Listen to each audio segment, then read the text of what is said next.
Oui, alors, donc le titre, comme moi je tourne sur la base un peu d'une connaissance d'un quartier à l'époque, un quartier populaire d'Alger, Bab el Oued, avec les jeunes, etc. Et j'ai entendu parler d'un personnage comme ça qu'on appelait Gatlato. Gatlato, c'est-à-dire que c'est un film sur les machos d'Alger. Et là, on parlait d'un macho qui est tellement macho, trop macho, que le machisme le tue.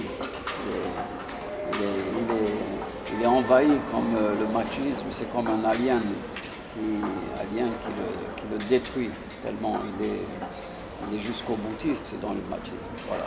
Donc j'ai créé ce personnage qui s'appelle Omar Gatleto, c'est-à-dire que la Rejla, elle le tue. La Rejla, c'est le machisme exacerbé.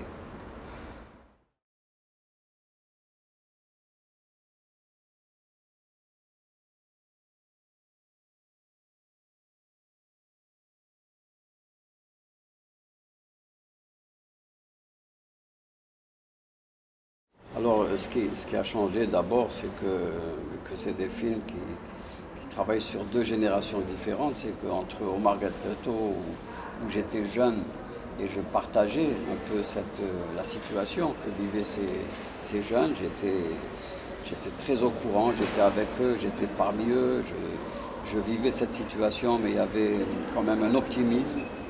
Dans Omar Gatteto, il y a un optimisme, il y a de l'humour, on est là. Malgré les problèmes qui sont vraiment très lourds à porter, il y a l'optimisme.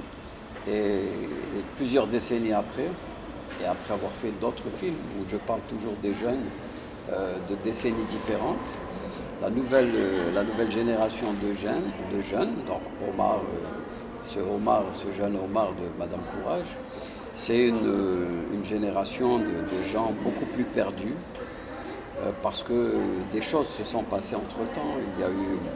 Il y a eu ces 10 années de violence, de terrorisme en Algérie, il y a eu des changements je trouve que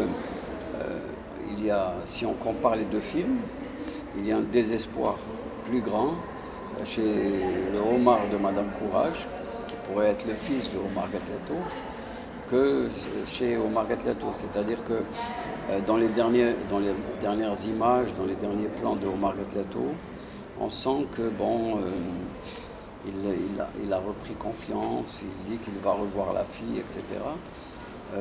Dans les dernières images de Omar, de Madame Courage, le personnage, à la fin du film, n'a pas évolué, il est toujours perdu, il est là, on ne sait pas très bien ce qui va lui arriver.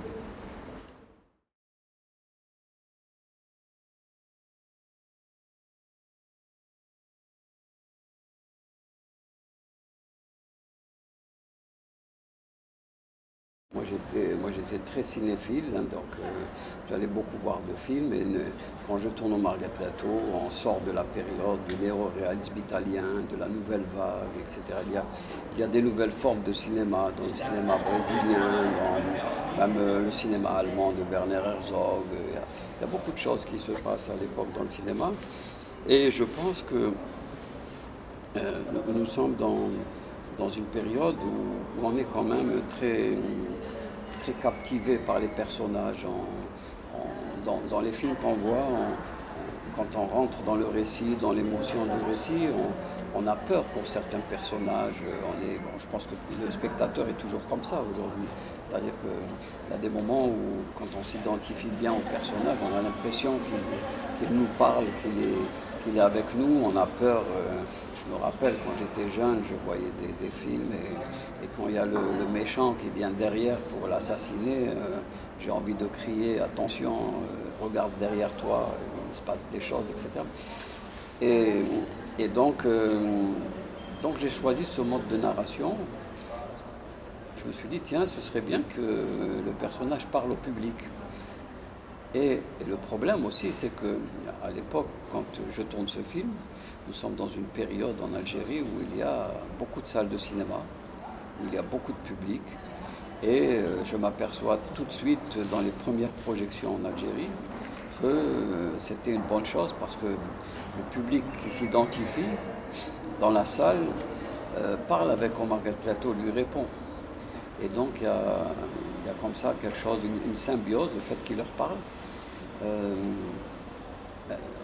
on a l'impression, et les critiques de l'époque disent, voilà, donc c'est un cinéma qui parle à son public.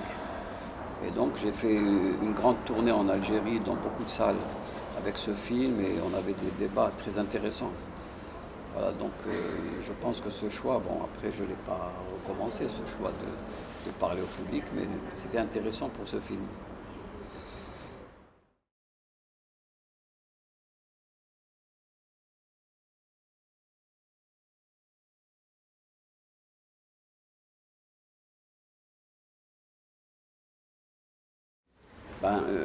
Effectivement, entre les années 70 et aujourd'hui, beaucoup de choses se sont passées en Algérie, partout dans le monde.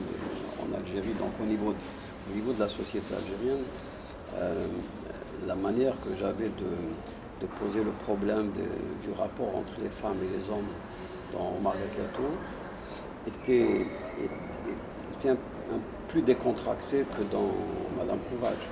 C'est-à-dire que dans Margaret Lato, il y a la séparation, on voit les femmes sur les terrasses, il y a des choses qui sont dites qui correspondent à la tradition de la société masculine. Donc dans Margaret Lato, il y a effectivement, c'est très distinct entre les femmes et les hommes. Il y a la société des femmes qui est un peu refoulée à l'intérieur ou sur les terrasses ou aux fenêtres des appartements. Et il y a donc la société d'hommes qui est à l'extérieur et qui parle. Les hommes ne passent leur temps à parler des femmes sans être en contact avec les femmes. Ils les subliment. Et d'ailleurs, dans Margaret Lato, le personnage principal écoute des chansons de musique populaire où il est toujours question de la femme inaccessible. C'est-à-dire que la femme est très fantasmée. Et elle apparaît comme un objet vraiment de désir, mais inaccessible. Tandis que dans Madame Courage, nous sommes dans une société très différente où l'islamisme politique est passé par là, c'est-à-dire qu'il y a eu des choses très graves qui se sont passées. La société est en bouleversement. Alors, nous sommes dans une situation très différente parce que la femme, si vous allez en Algérie, vous allez voir que la femme on a l'impression qu'elle a conquis le terrain extérieur. La femme partout dans la société, dans les marchés, dans les magasins, dans les taxis, dans les rues. Je pense que c'est comme ça un peu partout au Maroc, en Tunisie, peut-être au Moyen-Orient, etc. Mais elle a conquis ce terrain très bizarrement, depuis qu'elle a mis le voile, depuis qu'elle a mis le hijab, qu'elle se couvre. Le hijab est comme un sauf-conduit, un Ausweis, qui permet aux femmes d'aller dans la société des hommes. Donc la femme n'est plus reléguée dans ses retranchements, elle n'est plus rejetée, mais elle est carrément ignorée. C'est-à-dire que les attaques contre les femmes sont 1000 fois plus importantes qu'à l'époque de Omar Lato. Et face à ça, le combat des femmes avec les associations féminines des années 80, etc., c'est vraiment beaucoup amoindri. Il y a plus beaucoup de résistance. Et on trouve actuellement d'ailleurs des femmes islamistes qui elles-mêmes ont un discours vraiment que ne tiendraient pas des hommes, un discours contre la femme d'une manière incroyable, qui sont pour la polygamie, qui sont pour différentes choses qui amoindrissent la femme.